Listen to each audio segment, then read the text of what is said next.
this is Yolanda Van Veen, and in this segment we're going to talk about how to make flower arrangements.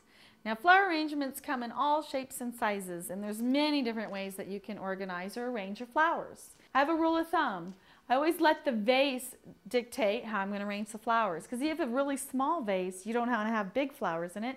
If you have a large vase, you don't want small flowers in it. So when you're making a flower arrangement, always decide on the arrangement based on the vase.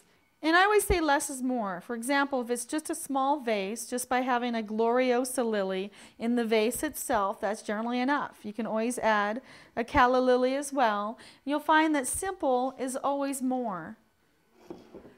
And if you have a larger vase, my rule of thumb is to always go in groups of 3.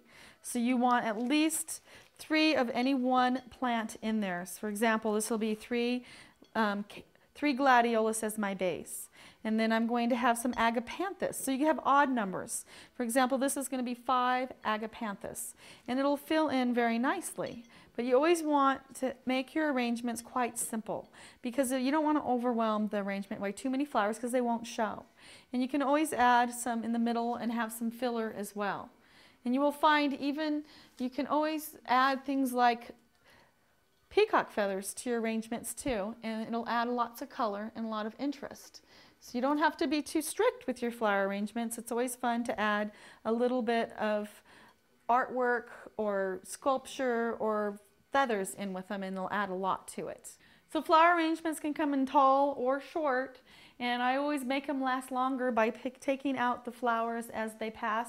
And if the other flowers still look good, you can always add new flowers to your arrangement, and that way you won't waste the flowers. And my trick, always cut the stems and add fresh water every few days, and you'll find that your flowers will last so much longer. So you don't have to be a florist, and you don't have to have your own nursery to enjoy your own flowers in your home.